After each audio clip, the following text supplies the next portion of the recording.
Ladies and gentlemen, please welcome Grant Miller.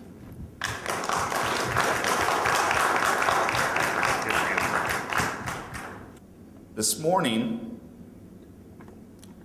I'd like to spend the majority of my time speaking about the state of the industry in North America. My perspective of where we have come from, where the industry is today, and where we're going. In North America today, our industry represents 8.5 million travelers. We have 8.5 million owners, and as Linda said, we have a $20 billion industry. Yet many people, very influential people in the development of various commercial developments and such, resort development, do not even realize the breadth of who we are and what we're doing. I would like to thank, before I get going, Ken and the Digital Reds team for organizing the event. It's fantastic, great location. My third time to the island. As Kevin stated, I had the rough job while I was at RCI of actually having the Caribbean as a territory at one point in time. Don't feel sorry for me. But it was great. The islands are fantastic. Barbados, truly, and I'm not just saying this, it is my favorite island in the Caribbean. So thank you, Ken. And through his reservation technologies, Ken has turned, as he pointed out, our coast-to-coast membership club around. We had, as I'll show you, experienced a tremendous decline over about a 15-year period from an all-time high of about 340,000 members, down to about 100 and some odd thousand. When I took over the boat, I sometimes equated as when I finally took the role and I figured out really kind of what I was getting into, I felt like I was being flown in to the Titanic after it already hit the iceberg. But through his technologies, which is one of our first initiatives we undertook, we have turned things around. So I thank Ken for helping us do this. I strongly believe he's taken the first step in opening the global doors to our industry. I think we can be collectively much more powerful if we look at it as a global opportunity instead of so segmented to our own individual countries. Ken has helped Coast and AGI also through the introduction of RV TripSetter, which my distinguished colleague, Mr. DeQuino, will talk about, I think, tomorrow. And as a result, will help our industry evolve. Ken is truly, and I've spent some time with him, one of the most ambitious visionaries in the industry today. Thank you, Ken. We still have much to do. We need to get the buy-in of our own industry participants. It's tough to get many of our participants to even participate in industry events, conferences, and such. So we need to do a better job organically to spur the growth and participation of our own industry participants. Because poor service and the insufficient facilities of today will not cut it in the future. How do we define campgrounds, RV parks, RV resorts, camp resorts? You know, we call them all these things, but are we setting a bad expectation for our consumers if we don't properly define what these various locations are and what the adequacy of their facilities represent? I think another issue as we look at preparation is there's consolidation here. We all have heard of ELS, Equity Lifestyles, and what they're doing. When I first met those individuals, they own 9 RV parks. I think today they own over 175. How are we preparing to help them be successful? Because they're going to be an integral part, and I tell you, once one gets in and sees how the business model works, there'll be others to follow, similar to what happened in the vacation ownership industry with the hospitality brands. It's about collaboration. We must work with the various segments of the industry. The manufacturers and dealers, I believe, must play a larger role in helping us in the prosperity on the camping side.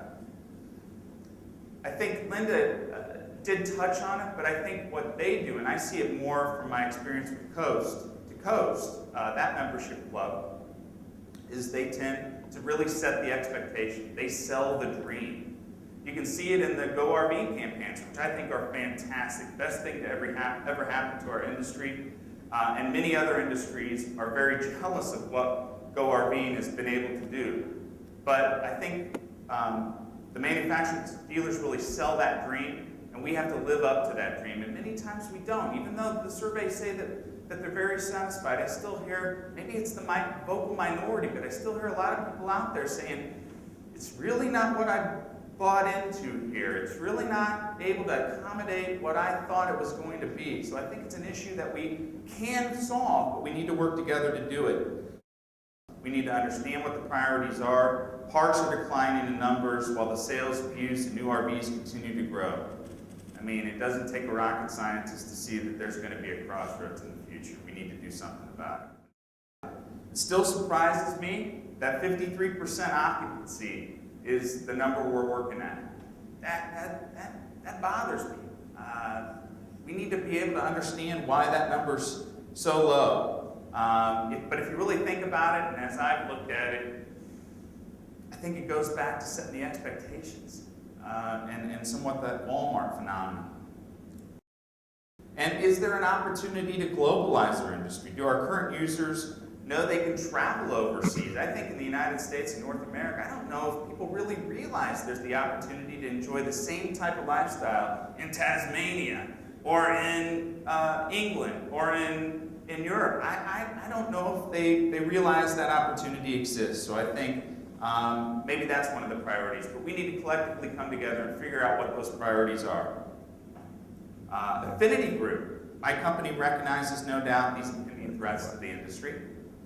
Working with our various industry partners, and we feel we're partnered with all the right people, we believe we have to do our part also. And I think in order to understand how we're doing our part, I'd like to briefly explain, because I don't know if everybody in the room understands Affinity Group, AGI, and the model that we utilize. But we're comprised really of 4 different areas within the company. The first and foremost is the membership clubs division. It's the division that I'm responsible for. It really has 5 clubs in it, 4 of which are really member-related, meaning kind of experiential, camping-related clubs. As you can see, I've listed 4 of them up there. Did it already? The 5th is the President's Club, which is the retail buying program of the retail stores, the camping stores. But the ones that I'm responsible include Good Sam Club, Coast to Coast Resorts, Camp Club USA. I'll talk about these all a little bit more. And though it's not specifically related to the camping industry, it is more outdoor recreation and leisure oriented, Golf Cart International. But it does play a role really in all, at least these 2 clubs, Good Sam Club and Coast to Coast. Collectively, the number's about 1.2 million members that our clubs represent. If you add in the President's Club, it goes up to 1.8 million, but the ones that I'm responsible for are about 1.2 million. The second part of the AGI model includes the publications and our multimedia division, which Joe DeQuino leads a big part of that area. It includes our TL directory, Woodall's directory, various publications. We have some new ventures I'm sure Joe will talk about as well. Joe's also now responsible for all of our e-commerce as we put more of a focus in that area, so publications and MMP. The third area is our Camping World, our retail stores, 50 some odd retail stores across the United States. You can call, click, or go online to purchase camping related products and services. And then the last part is our products and services area, which include things like our emergency roadside service program, our continued warranty programs for RVs, our relationship with our credit card provider, those types of things that add or enhance the lifestyle of many of the peoples that do business with us in these other areas.